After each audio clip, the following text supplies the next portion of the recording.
What's up, everybody? It's your girl Barbie J here with the recap and review of All the Queen's Men, Season 4, Episode 8. You Got Served. And a few people got served in this episode, honey, and they did not like it. Anywho, the synopsis for this episode reads, Babyface denies being Quincy's father. He sure does. While Midnight denies Renee the relationship she wants. He sure does. And Trouble gets arrested. She sure does. And Tony's alliance with a foe from Madam's past is revealed. Uh-oh. And I think we saw that too. Mr. Gene Marks, I believe his name is. Anyways, before we get started, if you're new here or if you're returning here and have not subscribed to this channel as of yet, please take a moment right now and hit that subscribe button, then hit the notification bell and select all, and it'll let you know every time I upload any new content to this channel. Then I ask that you hit that like button, which is the thumbs up button, write a comment and share your thoughts, and then share the video because sharing is caring. So this episode starts off the way last episode ended, with them in the club, and Quincy is telling Babyface he's his daddy and stuff. And of course, Babyface is denying it all the way. And Quincy's like, my mother's name is Chanel. He said, I don't know no biatch named Chanel. He's like, my mother ain't a biatch. He said, well, you got to be more specific. He said, you don't know a Chanel Johnson? He said, I don't know a Chanel Johnson, Jenkins, or James. And I thought that was funny. I don't know why I laughed for that. He said all the J's. Jenkins, James, Johnson. I'm sorry. But I can't stand Babyface. But I don't know why that line tickled me when he said that. So basically, Babyface said your mama lied and that he ain't his daddy. So next we see D.A. Rods and Detective Davis talking to Naima, saying that they got good news for her, that she gonna get her job back because there was a mix-up in the lab with the test results, so that she's clear to go back to work. So Naima is excited and she goes and hugs Detective Davis and she runs back to work. And meanwhile, we finding out that D.A. Rods and Detective Davis shredded the lab result documents to cover their tracks because all of it stops them from taking down Madam, which is something they want so bad. So next we see Madam walking into court with her attorney, Blue, and Tommy and Tail. And I guess this is for a plea hearing, I believe it's called. And so Madam pleads not guilty, and the judge sets the date for the 11th, and everybody leaves. So now we see Fuego and Big D at the barbershop, and Big D asks him, has he ever gotten any further with those guys he was looking for? And he said, kinda, but he didn't do anything with it. And so Big D said, what you waiting on? And Fuego said, I don't know, I ain't ready to go down that road. He said, yeah, that's cool, I get that. He said, but whenever you ready to go down that road, I'm ready to go down that biatch with you. And Fuego said, thanks for the offer. So now we see this quick scene with Diamond Amp, and he's giving her the key to his apartment. He wants her to move in with him, saying that he want her face to be the first thing he see waking up and the last thing he see when he goes to bed at night. I said, ooh, excuse me. And she says yes. So now this next scene, we see arrogant Babyface sitting down in Madam's office, and he gonna tell her that the new guy Quincy is not working for him. And she said, that would be correct. He works for me. I said, oh my God. And then she said, well, what's the problem? He's going around saying that he's my son. But you don't think he's your son? It doesn't matter. He can't be going around stirring up mess. She said, so what do you propose? He said, it's either him or me. And I said, ooh, the arrogance to think you could step into Madam's office and give her ultimatum like that. And Madam told him, I wouldn't be going around giving out no ultimatums like that because Quincy brings in more money than you. Ooh, I was dying. And then she added, on top of the stacks, he has 4 privates booked alone this weekend. I said, uh-oh. So Face tries to make an excuse that he had a couple of slow nights. She said, no.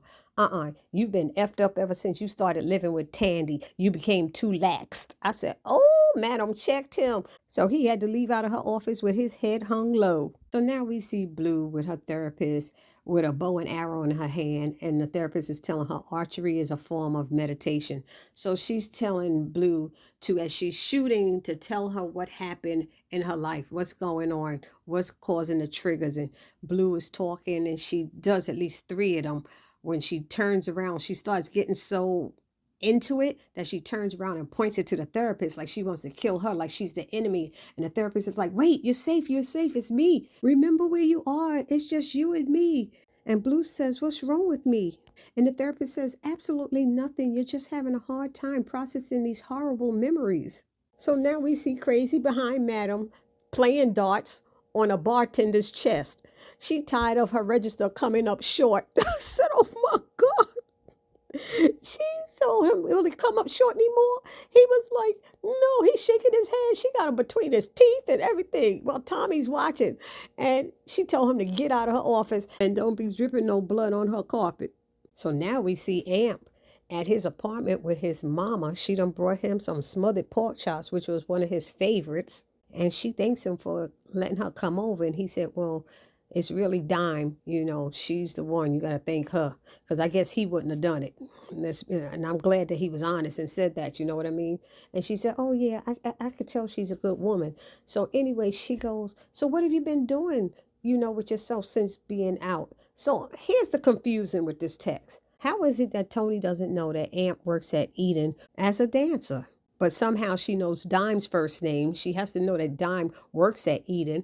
And why wouldn't you know that your son is working there? And now the fact that she's trying to take over Eden with this other guy, Gene, now she must know that she might have a problem with her son. He might side with his aunt, Madam, or Marilyn, because she's the one who looked out for him and put money on his books when he was in prison. And now she is employing him as a dancer. So anyways, Tony goes, oh. And Amp goes, what, something wrong? And she's like, oh, no. Everything's good. And now I'm actually wondering, does Amp know that his two other aunts don't get along with his mother? I wonder if he knows that whole background, that whole story, the whole issue with his mother causing his grandfather to go to prison all these years. Okay, so now I'm at the scene where the VIP dancers are in the locker room joking on Babyface and everything that's going on. They're like, it's like a soap opera. And there's other ones that, nah, this is like Star Wars, where Darth Vader ain't trying to claim Luke's ass. And he said, Luke, I am not your father. They laughing, and then Babyface come in and said, don't stop now. It was so funny. So they were trying to give him some advice. And he said, look, y'all mind y'all business and I'm going to mind mine, all right? And Midnight said, all right, Pops. And they start laughing again. So anyway, now we got this scene with Dumb Trouble standing in front of Eden selling drugs. And she ended up getting arrested because she was selling drugs to an undercover police officer.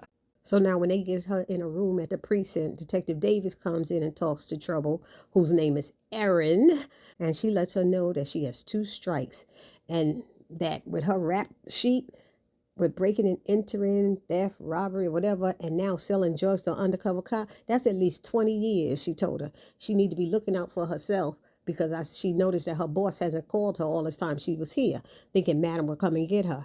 And Trouble was like, you're violating my rights right now. I want a lawyer. She kept asking for a lawyer. She said, we're going to get you a lawyer. And she said, speaking of violating, that's what they're going to do to you in prison. You're going to be violated.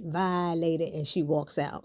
So now Madam has Blue sitting in the office asking what's going on with her. She said nothing. She's like, I haven't seen you all day since court. And she's like, oh no, I had some errands to run or something. She said, you've been real evasive lately. And I was just trying to check on you because I know that incident with the bomb was a lot. And Blue said, come on, Madam, I've been through worse. And she said, I know. She said, I got it handled. And so Madam says, oh, you do? You know every effing thing. Okay. So Blue says, are we good? And Madam said, for now. I said, ooh, that didn't sound good. But to me, Blue should know how Madam is and that she will eventually find out what's going on. And it seems to me also that Blue should have just been upfront and honest with Madam, who may be, more understanding and helpful than she knows. I don't know. Y'all put it down in the comment section what y'all think. But then again, maybe Blue knows Madam better than we do, and she may fire her. So when Blue leaves, Madam tells Tommy to keep an eye on her. And he's like, on Blue? She said, yeah. And he's like, okay, Madam. So now we see Babyface in the amateur's locker room talking to Quincy. And he asks him, how did he find him? And he said, when he turned 18, his mom gave him his name. And he said, well, I'm not the only Jerry Brown in Atlanta. He said, but you're the only one who had my DNA. So Face asked him, what do you want from me? He said, I just want to get to know my dad and be more in his life. And Face is like, I'm going to keep it 100 with you. I'm not interested in none of that. You grown man now. You over 18. Ain't nothing I could do for you. And then added that he feel like it's best if they go on not knowing each other. And Quincy's like, damn, so you don't even want to try? And he's like, nah, this ain't on me. Your mama should have hollered at me earlier. So Quincy got up in his face and said, you ain't ever got to worry about me asking you for ish. And then he walked out, leaving Babyface standing there.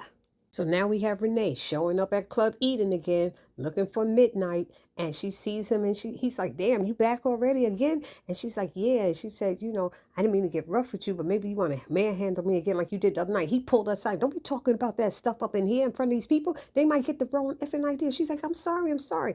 So can I see you later? And he's like, no, I got a VIP.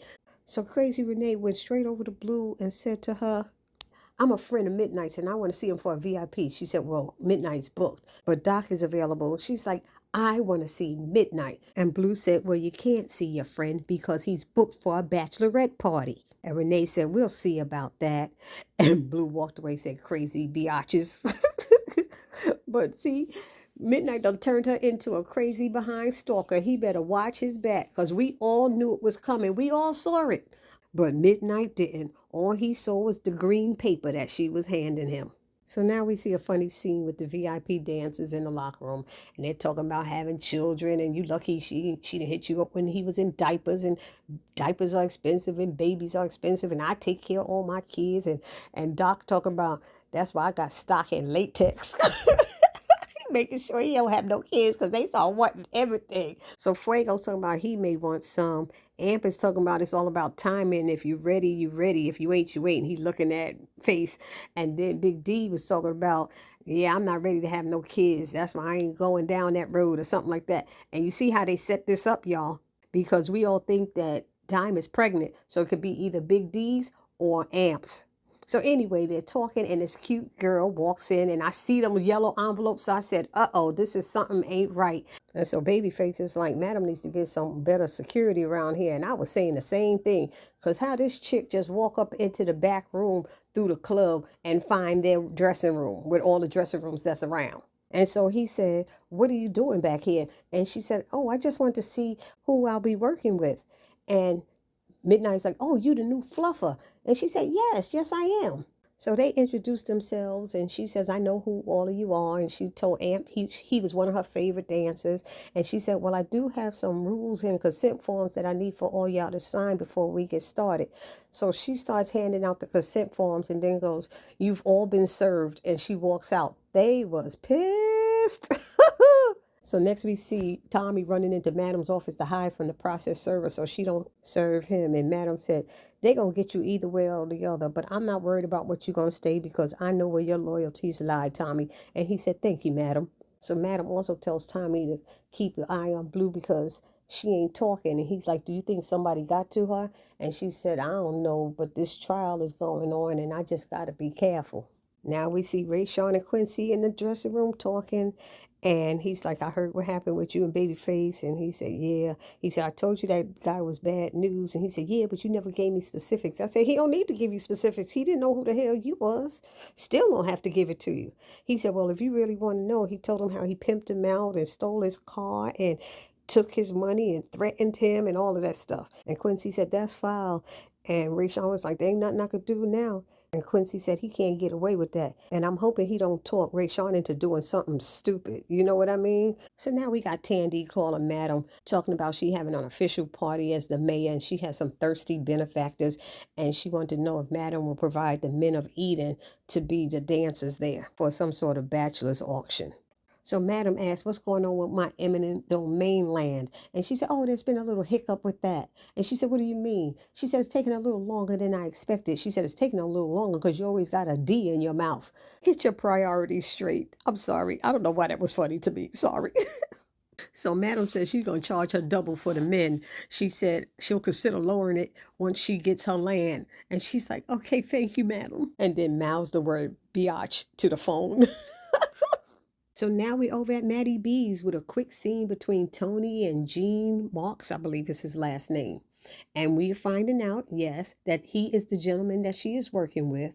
And he's saying he got some good news. He found out that people are getting subpoenaed all over town to testify in Madam's trial. And she's like, that's what they get for being involved with her. But baby girl, Tony, your son got one too. Your son got one too. So you just better be careful with what you're doing. And so Tony and Gene are talking about how happy they're going to feel when they take the club from Madam. Now we see Madam briefly talking to Fuego making sure that he got the closure that he wanted and confirming that he didn't do nothing stupid with that address that she gave him. And he said, no, I didn't. But didn't he kind of, y'all, put it down in the comment section, but didn't he do something stupid? He called the police and gave them the address of where to find the body. So that's kind of stupid, don't y'all think? So Madam telling Fuego she wants him to put all of that behind him. She don't need him to be distracted. And he said, no, I won't be distracted. But he the main one that might get up on that daggone stand and they start questioning him. And who knows, they might have Sandra's father there. And the next thing you know, boom, Fuego's breaking down and feeling guilty and telling everything. So I wouldn't put it past Fuego. Y'all mark my word. When it comes time for all of them to get on the stand, one of them is going to break. So now we got trouble. Calling Blue to try to get bailed out of jail. She said, well, what you in jail for? She said, selling drugs. In what part of town? At Eden. At Eden? Oh, hell. Madam ain't freaking bailing you out. But come on, Blue, I ain't got nobody else to call. She said, you ish out of luck. Now get off my phone. I said, oh, snap. So now y'all thinking what I'm thinking? Trouble might try to protect herself and turn on Madam. So now we see Renee's the mad stalker. It's 3 a.m. Midnight's coming out of Eden. She's standing out there in the cold. Now she talking about she want to go out to eat with him. And he said that'll be $1,000. And for me to suck on your coochie is another 500. She's like, I don't have the money. Can I give it to you tomorrow? He said, this ain't no layaway, D. You know, come on. When you get the money, call me, holler at me. But he did tell her, I told you from the beginning, it was all about money. This was not. I'm not your man. And we already know Midnight's going to have a problem with her. So now it's late at night, and Madam is at home meeting with Attorney Lovett, and he's going over the witness list with her, and they're realizing that that lab tech's name is on the witness list, and she's like, she was high off of something. I threw her out my club myself. And so he said he's going to go and check on it because Madam said, I sent her to the hospital, so they probably have the records. But that's what D.A. Rod's got somebody trying to get rid of those records at the hospital. I believe that's what it was, right? Am I wrong? Or y'all let me know if I'm messing this up. So Madam asked him for a copy of that witness list, and he looks at her, and she's like, give me a copy. And he said, I need to tell you about witness tampering, and he broke down the legalities of it and everything like that. And she said, don't worry about it. I'm good. I ain't going to do nothing. But as soon as he leaves, she goes and calls Smoke and gives him one of the witnesses' names and wants him to take care of that person in some kind of way. I don't know what it is, but she told him to make it clean and don't make sure it don't come back to her. But as long as you on that, there's somebody on that witness list, they're going to always think you had something to do with it. And your attorney's going to really think it. So now we see a quick scene with Amp and Dime, and they're on the couch, and she thinks she has acid reflux. So she keeps popping these tums of things because she can't eat spicy food like she used to. I was like, he wants to take her to the ER, but she's like, no, I'll be fine. So we know where this is heading towards Dime probably being pregnant. But the episode ends with Madam answering her front door, and it's Detective Davis with a warrant to search the premises. So I hope that that piece of paper that Madam had with the witnesses' names is not around and readily available somewhere. I'll tell you right now, because that's going to be a hot mess. And it's going to look bad on the attorney. So about 10 of Detective Davis's men came rushing into the house to search for any and everything that might be incriminating. I'm like, are you kidding me? That's your house. You're going to have incriminating stuff in there. Anyway, y'all let me know what y'all thought about this episode. It's your girl Barbie J saying please do not forget to subscribe, like, comment, and share. And I'll see you in the next video. Peace.